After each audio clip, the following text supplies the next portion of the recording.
Hello, and welcome to Tales for Life. In each episode of this podcast, we'll explore a folk or fairy tale from a different culture or region and discover the life lessons, values, and morals they offer that we can use today. Join me on the journey through the magical and meaningful world of folk and fairy tales.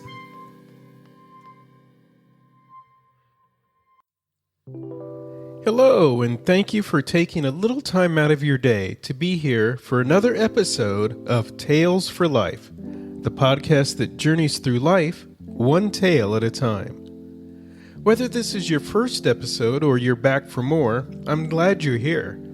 Today's episode brings us a lively retelling of an old Middle Eastern folk tale in an episode I've titled, Actions Have Consequences. We all know the third of Newton's laws of motion. For every action, there is an equal and opposite reaction. We accept this instantly when we think about billiard balls colliding or electrons bouncing around a circuit. But the truth is, this law stretches far beyond physics. A masterpiece painting began with a single brushstroke years before. A musician playing to a packed concert hall once plucked a hesitant first note. A best-selling app started with a humble little Hello World script. Those early actions, small, simple, almost forgettable, stacked up over time and led to something remarkable. But it works the other way too. The person who speeds every day eventually gets pulled over, or worse. The employee who slips out early again and again doesn't stay unnoticed forever. The construction company that keeps cutting corners eventually finds itself in court paying the price. Because actions, good or bad, carry consequences. Maybe not today, maybe not tomorrow, but eventually the results of what we choose to do or choose not to do circle back to us. It's a law we don't get to escape. And with that, let's step into today's tale, a playful but pointed reminder from the Middle East about how even the smallest choices, compounded over time, can ripple outward in surprising ways. This is The Everlasting Shoes.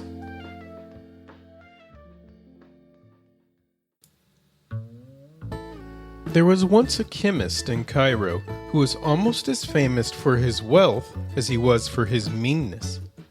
They said of Abu Kassim that he was born with arms too short. They never did reach into his pockets. What is money for but for spending and giving to those who have none? But Abu Kassim buried his money as though it would grow, and hid it in drawers as though it would perfume his clothes. But thanks to his miserliness, his clothes were not perfumed at all. Far from it. He patched the same trousers and bathed in his shirt rather than send it to the laundry. And his shoes were quite the surest sign of penny pinching. For 20 years he wore the same shoes. Holes in them were patched so often and so cheaply with strips of leather tacked on with round-headed nails that his feet looked like two armadillos. The soles were as thick as the skull of a rhinoceros, and Abu Kassim's shoes became a byword in the houses and halls of Cairo. People would say, "This soup is as thick as Abu Kassim's left shoe," and "My mother-in-law's cakes are as heavy as Abu Kassim's clogs," or "This egg smells as bad as Abu Kassim's right boot." In short, all Cairo was well acquainted with Abu Kassim's shoes and the reason for their extraordinary size and weight. On one particularly lovely day, when the sun reminded Kassim of a big golden coin, and every jingling camel's harness put him in mind of money bags, he decided to take his annual Turkish bath. Leaving his shoes on the step and his robe with the cashier, he allowed the Hammam masseurs to sweat him and scrape him, and soak him, and wash him, and dry him, and perfume him. Lesser men would have shrunk from the task, But the masseurs at the Turkish bath prided themselves on achieving the impossible. Abu Kassim came up almost spotless. In the meantime, a wealthy merchant, before even his caravan was unloaded, refreshed himself after a long and weary journey with a visit to the Turkish baths. He left his slippers on the step and said to the cashier at the door, "You will frighten your customers away if you leave those horrible slippers of Abu Kassim on the porch. I shan't share a bath with that man. Put me in another." The hammam agreed, ran outside, and picking up Kassim's stinking shoes with a long pole, deposited them out of sight in a corner of the porch.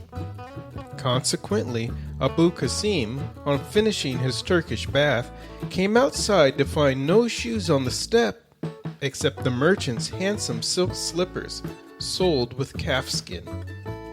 "A miracle!" he exclaimed. "Allah knew that I have always intended to buy shoes like these when I could afford it, and He has worked a transformation. What a saving of money!"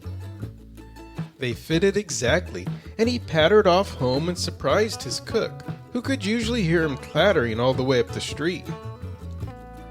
When the merchant could not find his own slippers, his nose told him that Abu Kassim's shoes were still on the porch, and he rooted them out. "Now I know how that rascal Kassim made his fortune," he said, "stealing other people's money." And he called all his camel drivers and servants from his caravan, and they marched off to Abu Kassim's chemist shop. There they broke down the door, seized the dumbfounded miser by the scruff of the neck, and beat him to the floor. The police were called, and Abu Kassim had to pay a large bribe to keep the matter out of the courts. "And you can have back your detestable shoes," said the merchant in parting, and threw them at Abu Kassim. "This is entirely your doing," Kassim whimpered accusingly at the fuming old shoes. The shoes did not defend themselves, so he picked them up and threw them, 1, 2, with all his strength, over the garden wall. They hit an old lady who was passing, and crushed her like a biscuit. Her relatives wailed and ranted and called out, "Murder! Murder!" until the police arrived. Examining the scene of the crime, they found Abu Kassim's famous footwear, and when Kassim went to his window to discover the reason for the commotion outside, he was hauled over the sill and dragged off to prison in chains. The relatives of the old lady demanded the death of Kassim, but a law, peculiar to Cairo, fixed the value of a life at 20,000 dinars, and Abu Kassim was able to escape hanging by paying this to the relatives. Parting with 20,000 dinars was as painful to Abu Kassim as 20,000 wasp stings. He howled with misery and kicked his ancient slippers around the house until his feet bled. Then he took them to the Nile and dropped them in, hoping never to lay eyes on them again. They floated down the river, reeking and fuming, and the fish rolled over and died. Finally, the shoes caught in the nets of a fisherman, an ox of a man who, single-handed, could haul in a net full of fish. The nails in Abu Kassim's shoes snagged and tore the twine, and the weight of them stretched the mesh out of all shape, so that the net was entirely ruined by the time the fisherman dragged the slippers ashore. 10,000 curses on that miserable dog Abu Kassim. I would know these legendary monstrosities anywhere. When the fisherman squeezed his huge body through the door of the chemist's shop, Abu Kassim recognized his shoes dripping in the great paw-like hands. There is no escaping the fate Allah sends. The fisherman tenderized Kassim as he tenderized squid and octopus on the rocks beside the Nile. As a parting gesture, he threw the awful footwear against the rows of shelves, smashing all the chemist's stocks of precious minerals and herbs. "Oh, Allah take vengeance on you, contemptible objects," Kassim sobbed, crawling out into his garden with the shoes and a trowel. Although it was late evening and already dark, he dug a large hole and buried the disreputable shoes out of all harm's way. But his neighbors, watching from the bedroom window, saw Abu Kassim digging in his garden in the dark and, knowing his reputation as a miser, thought he must be burying his treasure. "That old miser Abu Kassim has run out of floorboards to hide his money under. He digs holes in the garden now and buries it there." Abu Kassim woke to find all manner of people digging furiously in his garden, flinging his herb garden in spadefuls over the wall. No one believed him when he shouted from the window that he had only been burying his shoes, and he had to dig them up again to prove his story, and then pay everyone in the garden, some 154 spade owners, a piece of gold to go away. "I have to be rid of these appalling objects which are a blight on my happiness and a danger to my life," he said, and he walked many miles into the countryside before finding a canal and throwing the shoes into a whirlpool. Unfortunately, on the other side of the sluices was a mill whose wheel was driven by the weir. The antique shoes which, as it has been told you, had soles mended to the thickness of a rhinoceros's skull, caught in the mill wheel paddles and, shearing all the gears, brought the mill to a violent halt. Investigating, the miller instantly recognized the infamous slippers of Abu Kassim. You have seen the size of a miller's shoulders, have you not? His strength comes from lifting sacks of wheat grain all day long. When the miller found Abu Kassim, he picked him up like a sack of grain and flung him into the mill pond. Abu Kassim stayed there until the police arrived. Even after paying for the damage to the mill, Abu Kassim was obliged to pay out the last of his money as a bribe to the police before he was set free. His shoes were, of course, returned to him at the prison gate. "Ill-omened everlasting slippers, cause of all my misfortunes, will you kick me all the way to my grave?" Blubbering and babbling, he ran all the way to the high court and presented himself at the Qadi's bench, waving the shoes above his head in a state of hysteria. "In front of witnesses," Abu Kassim cried, "let it be known in all the regions of the Nile, I accuse my shoes of malice and conspiracy. I hereby disown them. From this day forward, I will have nothing to do with shoes of any kind whatsoever. Abu Kassim no longer owns any slippers. Abu Kassim no longer owns any money. But what of that? I beg your worships not to hold Abu Kassim responsible for anything shoes may do in the future." And he dropped the shoes in the middle of the court and ran out in his bare feet, cursing the whole tribe and family of shoes.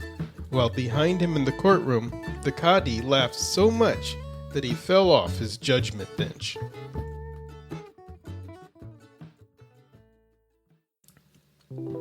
This tale is definitely over the top, almost cartoonish in its misadventures, but that's part of its charm, and part of why its lessons stick with us. Beneath the slapstick chaos, there's something true about how life works, and it's worth taking a moment to sit with a couple of those ideas. First, actions and consequences come for all of us. Abu Kassim isn't portrayed as a villain, but he is miserly, and that long habit shapes how people see him. His patched clothes, his hoarded coins, and especially those infamous shoes become symbols of a life lived in fear of spending or sharing. And while other people's opinions shouldn't rule our lives, the tale reminds us that when those opinions turn into actions, when the world finally reacts to the patterns we've set, the consequences can be swift and severe. Years of choices condensed into a whirlwind of trouble. But the end of the tale gives us something else, a turning point. Kassim's dramatic renunciation of his shoes isn't really about footwear at all. It's about shedding an old way of living. Leaving those shoes behind is his way of leaving behind the habits that brought him so much grief. And the laughter of the Qadi, light, human, unexpected, hints that the world responds differently when we respond differently. Change is possible. Even for someone as stubborn as Abu Kassim, a new path can begin with a single, decisive step. So as you head into your week, hold both sides of this story close. Our actions, big or small, generous or stingy, ripple outward and eventually return to us. But the beauty is that positive actions carry consequences too. A kind word, a thoughtful choice, a moment of courage, these also come back around, often in ways we never expect. Choose the ones that build the life you want to live. Thank you again for spending part of your day with me. I look forward to having you back for the next episode of Tales for Life.